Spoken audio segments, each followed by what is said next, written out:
Welcome to Clyde Samvada, brought to you by the Hindu Temple of Scotland. Over the past few episodes, we have been thinking about the different philosophies. So we have taken up Vaishnava philosophy as one of the topics that we will discuss in a series. And within that, we have talked about the background to the Vaishnava philosophy.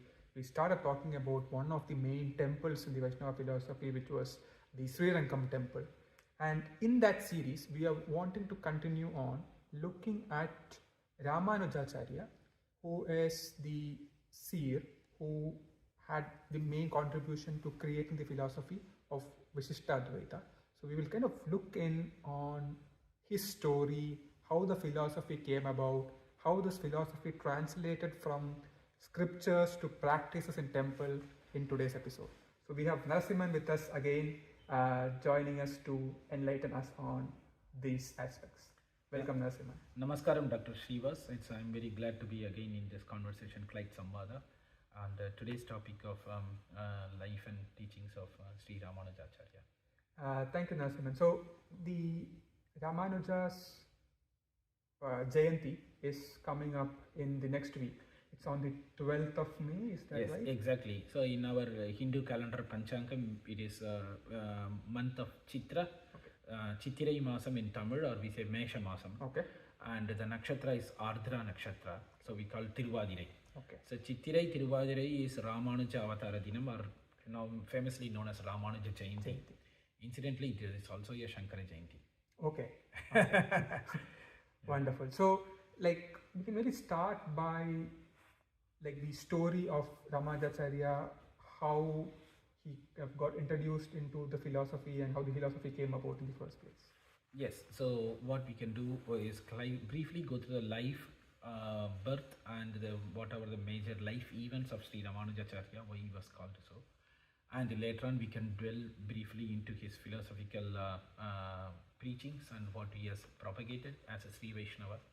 And that will be some correlation to in our initial episode of Introduction to Sri Vaishnavism, but then we can go through.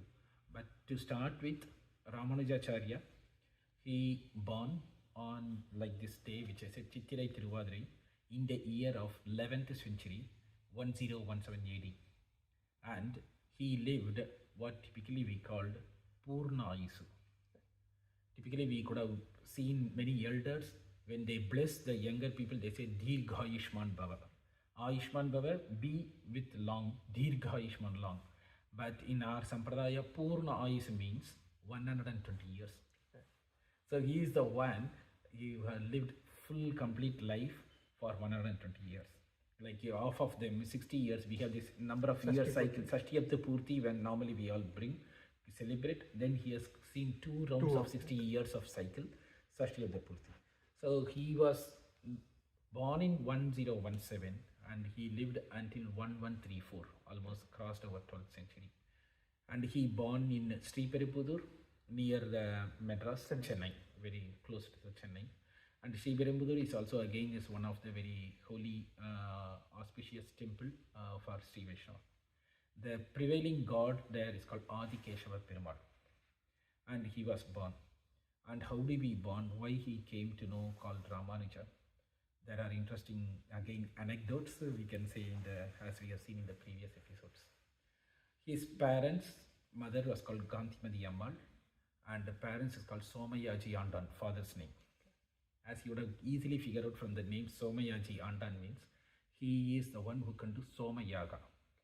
So like you might know, one of our former prime minister called Atal Bihari Vajpayee. What does its surname says? Vajpayee means their family ancestors, they could do the yagya called Vajpayee Yagam. Like that Soma Yaga. Like that, he come from that family and the Sri Vaishnava family. And they both, Somayaji and Kanthimati Ammal, they haven't had any child. So they were longing for the child. Again, it comes the connection of Tiruvallikeni, which is now called as Triplicane in Madras, and the Parthasarathi temple. Okay. That Parthasarathi temple, that Sthalam is actually called as Brindaranyam. Brinda means Tulasi. Aranyam means forest of Tulasi. It was then, in that time. So they went over to pray, came to Tiruvallikeni from Sri Perumbudur. They prayed and did the yaga, seeking for child. And then Venkata Krishna, the presiding deity, Parthasarathi, the Moolava deity is called Venkata Krishna. So there is, you can see the connection of Srinivasa from Tirupati, Venkatesha, Venkata Krishna and Parthasarathi. Then they appeared to both of them and said, you will be blessed with one of the most auspicious person, and he will be an Punar Avataram. Punar, repeat, Avataram of none other than Lakshmana. And we all know from Ramayana, Lakshmana is none other than Adisesha. So Parthasarathi, he blessed the divine with his divine blessings to the couple. He will be another avatara of Adisesha. That's why in Tamil we call them Ilaya Perumal. Ilaya Perumal. Yes. Okay. Perumal means only none other than Rama. Rama. Okay. Ilaya means younger to the Rama. Oh, okay. Who is younger to the Ramanuja. Oh, younger to Rama is Lakshmana. Okay. So he is called by various names, but his natural name, he was named Ilaya Perumal as when he was born in 1017. Okay. So he has Ilaya Perumal, Lakshmana Muni. Later on, when he became a saint, a sannyasi, he called Lakshmana Muni. Okay. Then he called Yatindra Muni. Okay. Yatindra means leaders among all the yatis, all the sannyasis. Yatindra. Like that, he got various names. But mostly he known as Ramanuja. How it came, as you know, it's Ramasya Anujaha. Rama's younger brother. Ramasya Anujaha is Lakshmana. Likewise, Ramasya Anujaha is also Ramanuja Acharya. That in the Acharya he gained over through his as he grew up. So he got blessed and he was born on this day in Sri Perumbudur. And he, like any others, he also got in his young age the Yajna Upanayana and also learnt all the Vedas and all other things. And he was slowly getting more attracted towards the next very nearby Kshetra, Kanchipuram. Okay. So in Kanchipuram, at that time, you all know, in 10th, 11th, 12th centuries, it's a seat of learning. Like you know, Kashi, Nalanda, like that in South India, we have Kanchipuram. So Kanchipuram, he was learning, and one of his earlier guru is called Yadava Prakasa. Okay. Yadava Prakasa, at that time, because of the population was very thin, people are centered around certain holy people like Sriranga, Kanchipuram, Kashi and all. So Kanchipuram was more known for Advaitic philosophies. The Mat was already there. Mat was there or whatever it is. Yadava Prakasa is a Advaiti. But he learned there, he was like a Gurukula kind of students and things. Yadava Prakasa was also explaining all the Tattvarthams, Vedam, Vedanta, Upanishad Vakyams. And some of the Vakyams, when he was trying to explain, Ramanuja felt could have been slightly better. That's how that Acharya interpretation comes, right? Okay. So he felt he started proposing, can it not be interpreted this way or that way? All those things. There are very deep context, which I don't want to touch now, but I'm just saying. By then, that Yadav Prakasha felt, he may become a bit of more knowledgeable, more famous than him. So when they planned for a yatra to Kashi, at those times it's all Padayatra. Yeah. When he came from Kanchi to on the way, they had again usual some other disciples were thinking of not to return, go to North India all the way, doesn't come back to something like that. But fortunately, what happened when they walked through all the Vindhya Aranyas through from Kanchipur to Andhra Pradesh and further, somewhere Ramanuja got left. He got lost his path, and he was rescued by a old hunter, and they were brought back to Kanchi. He didn't realize any of them. Okay. When he realized Kanchi, it is actually none other than Varadaraja Perumal, who went in the disguise of hunter and rescued Ramanuja and brought back. Even today, there is an annual one-day festival for Varadaraja Perumal, saying this one as a hunter and rescuing Ramanuja. Okay. Then he came back. He was got married also, but that time he was longing for more philosophical quest. And one of the interesting part in Kanchipuram, Varadaraja Perumal, there was one disciple who do in Tamil we say Thiru Alavattam, like a fan, we see. So that his Swami name is called Tirukkachi Nambigal. And you have to note in many of his history, he is not a Brahmana, but he is a very ardent devotee. And even he does this Kainkaryam, the service, divine service of when fanning to the Perumal, that much that even Perumal will speak to him once in a while. That much of bhakti he had. So he used to say, Ramanuja used to ask Tirukachinambigal, what I am longing for, what I am not to know, what I am supposed to do, all those things. Then Varadaraja Perumal, through Tirukachinambigal, told a few Upadesas, very 6 Upadesas. One of them, few of them I could say, basically like only Narayana is a Paratva. Sriman Narayana is a Paramatma. And then he said some other thing like there are 3 Tattvam, which we have dealt, Chit, Achit, Ishvara. Ishvara is the supreme of all. And they all cannot be separated. So that's why this seed of Visishtadvaita has been propagated. And then the Sharanagati, surrendering is the most important, which Varadaraja Perumal brought from what for many avatars Sriman Narayana have told. We normally say we have to think of the God's name all the time. But towards the end, when someone is dead, they're about to leave their body, we are going through a lot of suffering. See, we won't really know, we have pain. So that's why he says, Antyakala Smriti Varjanam. Antyakala, in the last time, Smriti, remembrance, Varjana means not needed. No other religion you could have said like this. You don't need to remind of the Lord at the end of your deathbed. What does that mean? Before that, you do the Saranagati.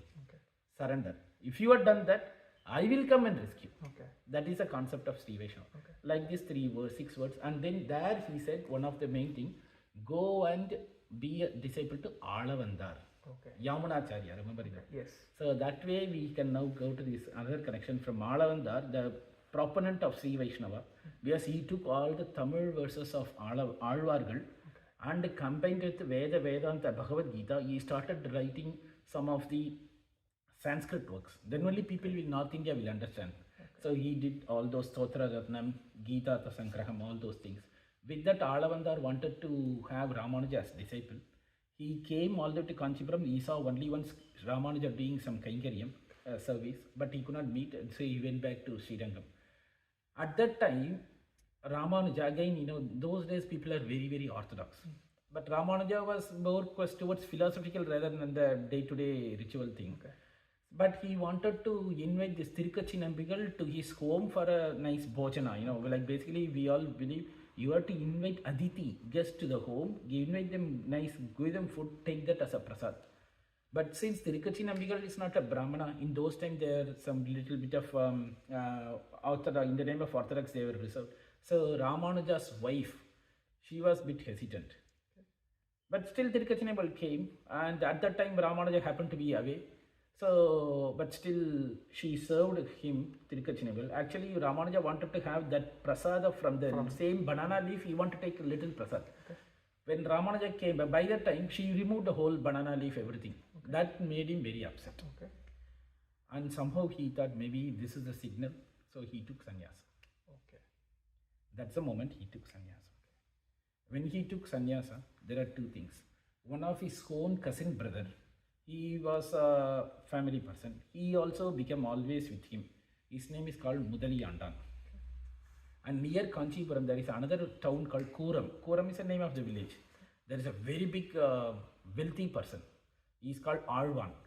So basically his name is Srivatsangam in Sanskrit, but we normally call him Tamil Alvan. He is also ardent devotee of Kanchipuram Varadaraja Perumal, and he is very wealthy. In those time, what's a Kanchipuram, Kuram are nearby villages. And when the doors of the Kuratalvan's doors are shut in the night, that sound will hear to Kanchipuram in Varadaraja. Then he'll say, he has closed, then we can close our temple. Something like that. He is so wealthy, and he also became ardent devotee of Ramanuja. Even though he is elder to Ramanuja. So you have to remember these 2 names. Whenever we say Ramanuja, left and right hand, Mudaliyandan and Kuratalvan. They travel through Ramanuja all through the rest of the life.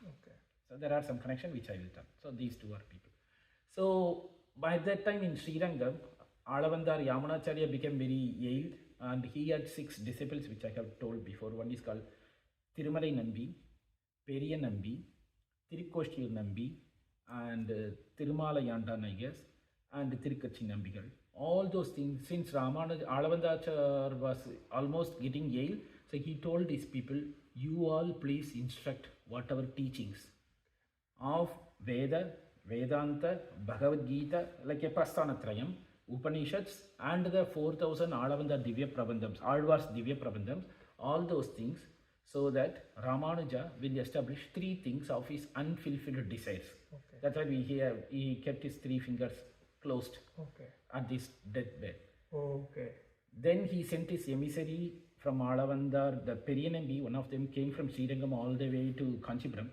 Ramanuja from Kanchipuram, he somehow felt to let us, because Varadaraja Tirukachim was told that he should go and seek Alavandar as a guru. So he also started. Both of them met in another Rama Kshetra, which is called Mathurandakam. Mathurandakam is near Chengalpattu, nearby Kanchipuram. So the Mathurandakam, the famous temple is Rama temple. There, Periyanambi and Ramanuja met. Periyanambi immediately did Pancha Samskaram. We have the Sri Vaishnava, like a Lanchanam of Sangha Chakra, Namam and all those things. After that, Periyanambi along with Ramanuja came to Srirangam. When he was approaching Srirangam, actually Alavandar passed away, he attained moksha. Okay. But even then, that Guru Bhakti, that his devotion is so much, when Ramanuja approached Alavandar's paying homage to him, the 3 fingers cold, since he came, it opened. Which means he got confident Ramanuja will establish all these things. Okay. And so was this leading into what became Visishtadvaitam? Yes. But basically, the Visishtadvaitam is always existing. Okay. That's the interpretation. It is all there immemorial like Vedas. Yeah. Right from Bhadara, in a Bodha, in all the Sri Bhashya, the Brahma Sutra. Okay. But then it became more pertinent for Alavandar and Ramanuja to propagate. Very expanded, prominent on those things. Okay. So one of them is Sri Bhashya Sutram. Bhashya Sutram for Brahma Sutram. And the next one is Bhagavad Vishayam, the commentaries to Thiruvaimudi of Nammalvar, 1000 songs. Okay. And the next one is Veda Vedanta Sahasrama Bhashyam. Okay. So all those things made Ramanuja to become more learning. So he learned, I said one of the another guru of Ramanuja is Thirumalai Nambi. He lived in Tirupati. So he came to Tirupati. Ramanuja spent 1 full year. Thirumalai Nambi, he was doing Kainkaryam, the service to Lord Venkateshwara in Tirumala. Okay. And interestingly, for 1 year, Ramanuja stayed in the foothills of Tirupati, not he didn't go. And every day he went, did Kainkaryam, Thirumalai Nambi come down to teach Ramanuja. Okay. 1 full year he taught Sri Ramayana. That much, like 24,000 sloka, understand the meaning from the Vaishnava concept, all those things. Then he went to Tirukoshtiyur Nambi. That is interesting. Tirukoshtiyur is another Vishnu Saumya Narayana temple near Srirangam. It will take 2-3 hours or whatever it is. So he went to learn most of the mantra trayam, we say. Mantra trayam means 3 mantras. The first one is mantra Tirumantram, we say Ashtaksharam, like 8 letters. He had to go 18 times. From Srirangam, he goes to Tirukoshtiyur. He said, he doesn't reply. He is like a very top kind of acharya and things. Even Ramanuja went, he went. All this it shows is you have to be very patient. So he went up and down 18 times to learn the ragasya of those.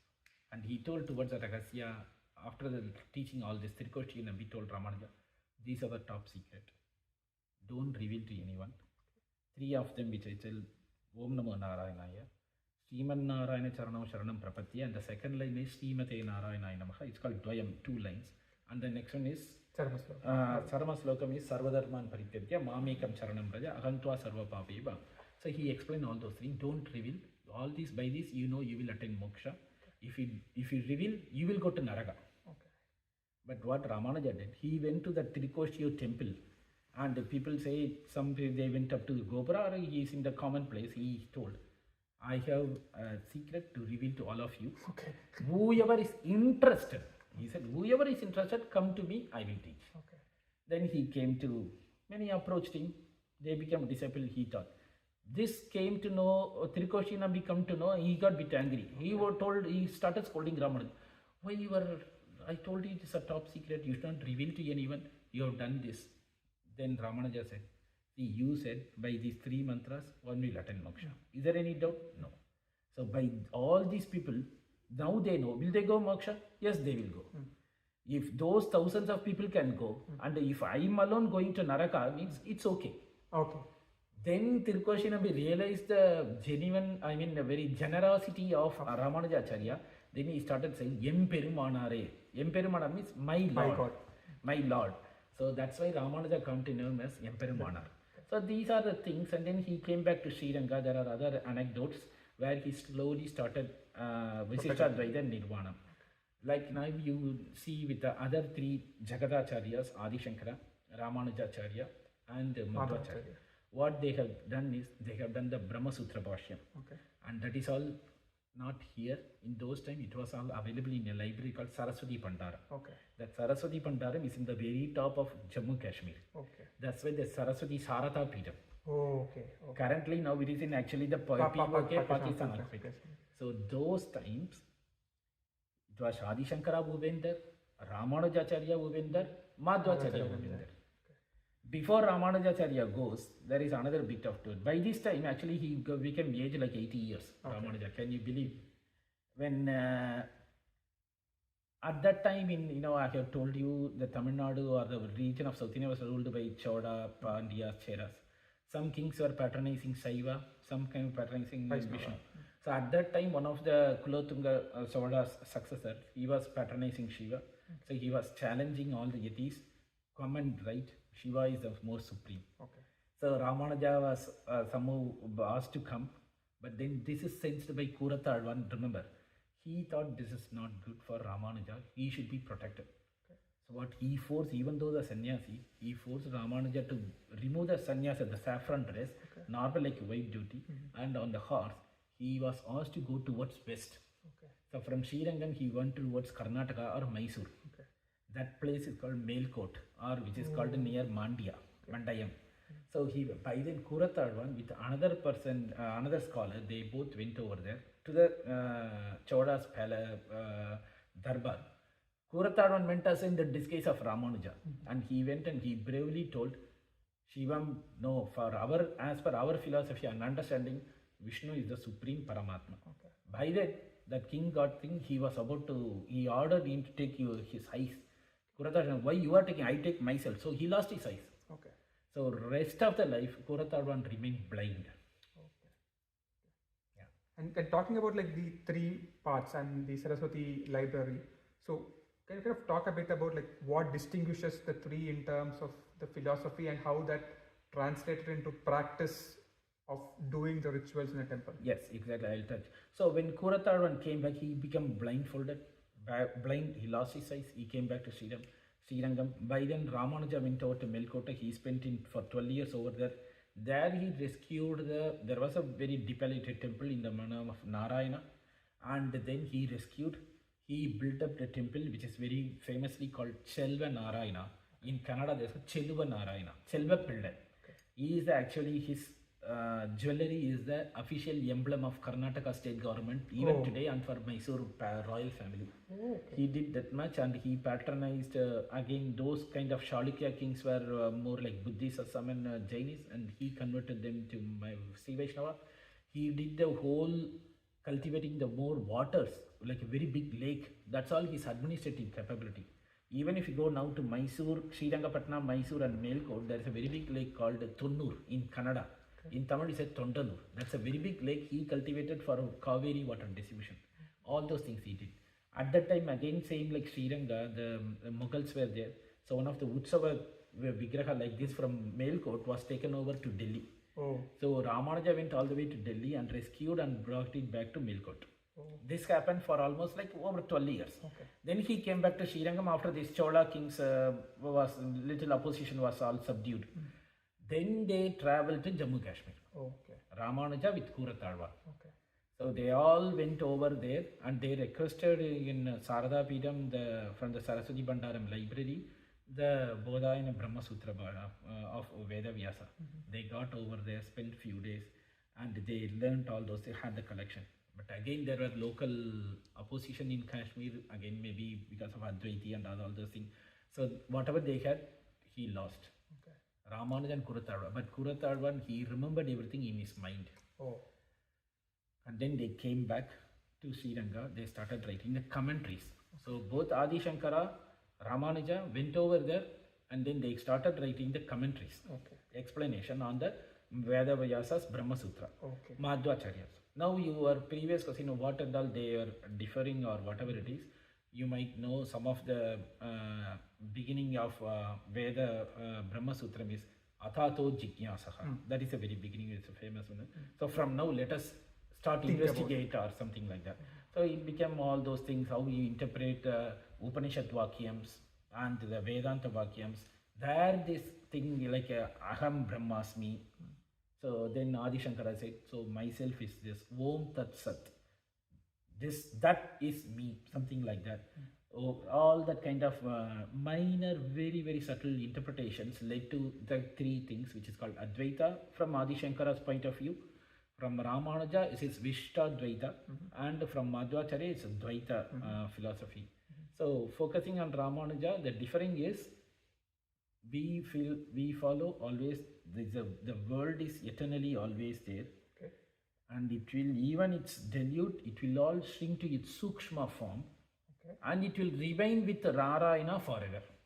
That's one main thing. Okay. So basically, in Sri Vaishnava, we say something called Shariri Bhava. Shariri Bhava. Okay. So basically, we have our bodies for my soul. Like that, Narayana soul has a Narayana body, we are all body to him. Okay.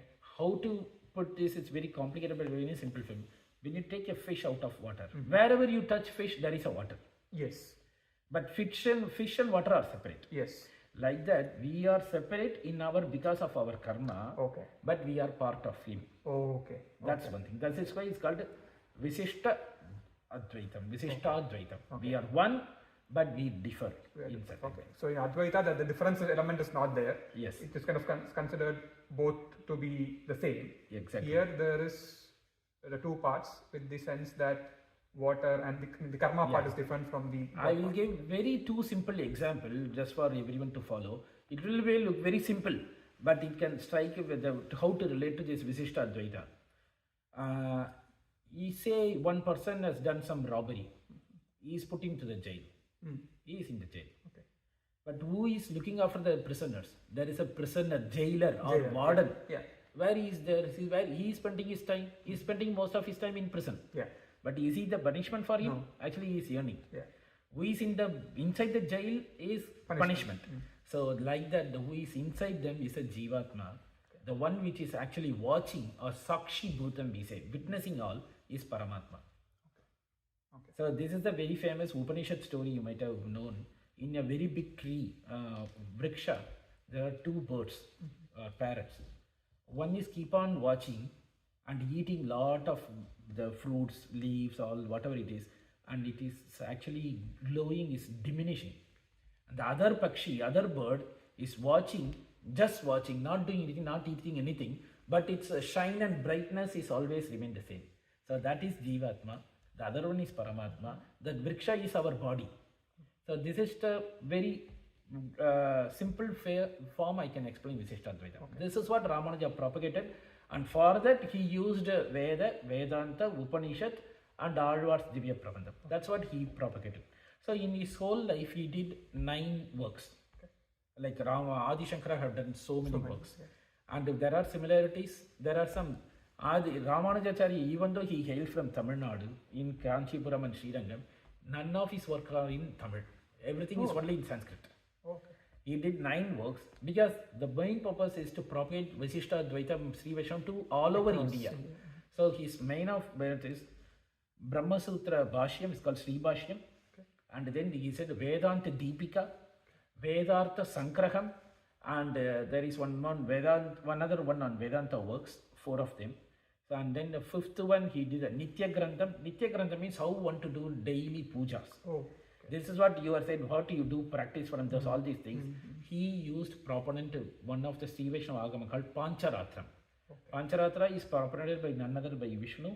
How to do the daily Shodasa Upachara pujas, all the temples and the Agamam, all those things, constructing, doing the Prokshana, Kumbhabhishekam, doing daily prayer, all those things. That's how it is. There's a book for that itself. Yes. Okay. And then he also did another one, the one we say Gatyatrayam, the 3 Gatyas we covered in the Srirangam temple, about Saranagati Gatyam, Sriranga Gatyam and Vaikunta Gatyam. So there are 8 and one more 9 works he had done, all of in Sanskrit. Okay. So he came back, so then he lived all the way up to 120 years back in Srirangam. what India will do after that is, like I said, Mudaliyandan and Kuratalwan, they had, and he propagated all the Alvars thing. So in Vishnu temples in South India, he established a practice. So what he said, whatever is being in Srirangam should be practiced in all the other Vishnu temples. Oh, okay. So all the anniversary Utsavas, and then all the what to chant in the Upanishads or in the Sanskrit or in the Tamil, all those things. So there are many more topics we could cover. But again, again with the Sri Vaishnava in this context, in the upcoming episodes also, I'm very sure we can touch how Ramanuja have been doing. And there are also other things in male court. He is the one who first allowed in those times all the low caste people into temple. Okay. So he is the one. So what we normally nowadays we say Dalit, but in those Mahatma Gandhi time we say Harijan. Because Harijan is nothing but son of Vishnu. And this is it's called, it was already told by Alvars in many centuries ago, Tirukulator. Tiru means Lakshmi, Kulator who belongs. So he brought that revolution. Okay. Like that, some of the couple of examples I can say, when he goes in Srirangam daily, even in his age, he goes to Kaveri to take bath. There is a Kaveri, Kollidam is the northern side of Kaveri, surrounding the temple. When he goes in the morning, he put the shoulder, early morning before bath, he put the shoulder on this Mudaliyandan, who is a Brahmin. But when he come back, he had another Villidasa. He is a non-Brahmin, but he is an ardent devotee of Ranganatha and Ramana. After taking bath, he put his hand on the Villidasa, who is not a Brahmin. Like that, he had done a lot of revolutionary and said, the surrender, Saranagati, all the continuous thinking of your Acharya and Lakshmi Narayan is the most supreme, then any other orthodoxy reservation you should need to do. That's what he is keep on doing. So in this time, mainly this is the May 12th is a Ramanuja Jayanti. Many temples are celebrating over 10 days time. So we can learn from Ramanuja how to live or what are the philosophical things. He formed that Guru Parampara. We think like he's in the middle of a harem, like a Ratna. So it starts with Lakshmi Narayana, all the Alavandar, all those 6 people, Ramanuja, then it continues further, who are doing the 11th, 12th, 13th, up to 14th century, up to Manavala Mamuni. Okay. Like he is called Varavara Muni. It's another form of Ramanuja himself, we believe. Up to then, we had the Sri Vaishnava Acharya Parambara. Okay. What is the necklace that you're saying? Then what I'm saying, if you observe, you have a necklace, like okay. Acharya Guru Parambara. Oh, okay. So it starts from Lakshmi Narayana, various scholars. Middle is the Ramanujacharya. As the main, then when you come back, like that it goes. Okay. So even if someone goes to Sri Lanka now, there is a Ramanujacharya Sannadhi, where actually he is buried under. And right above that, there is a Mulava Vigraha of Ramanuja. Is being composed. Some of the elements we think, some of the portion of eyes and nails is actually from his Tirumeni, Supreme Soul. And then Ramanuja Vigraha is there. Okay. In the Avatara place, Sri Perumbudur, this 10 days festival is happening with a lot of grand manner, a lot of devotees are joining. Okay. And in Melkote, even though it is in part of Karnataka, even lot of all the devotees, they chant in Tamil, Alvar Prabandham, all the Vedas, Upanishads.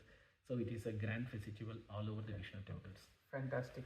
I mean, it's really wonderful to know about the story of Ramanuja in the lead up to the Jayanti. Yes. So that we are more informed in terms of what his works are as we celebrate his birthday. And similarly, what you said about Brinda Aranya, we had just the previous episode where we were talking about Vrindavan. Yeah. It's again the same Tulasi one. Correct. And the story from the northern part of India, and here you have Brinda Aranya again from the southern part of India. So sort of overlaps in terms of the names of the places as well, in terms of speciality to Vishnu tradition and Vaishnava tradition. So that's wonderful. Thank you so much, Narasimhan, for enlightening us about Ramanujacharya. Yes, thanks to you. We will catch up again in another topic on Sri Vaishnavism. Thank you. Thank you. Bye.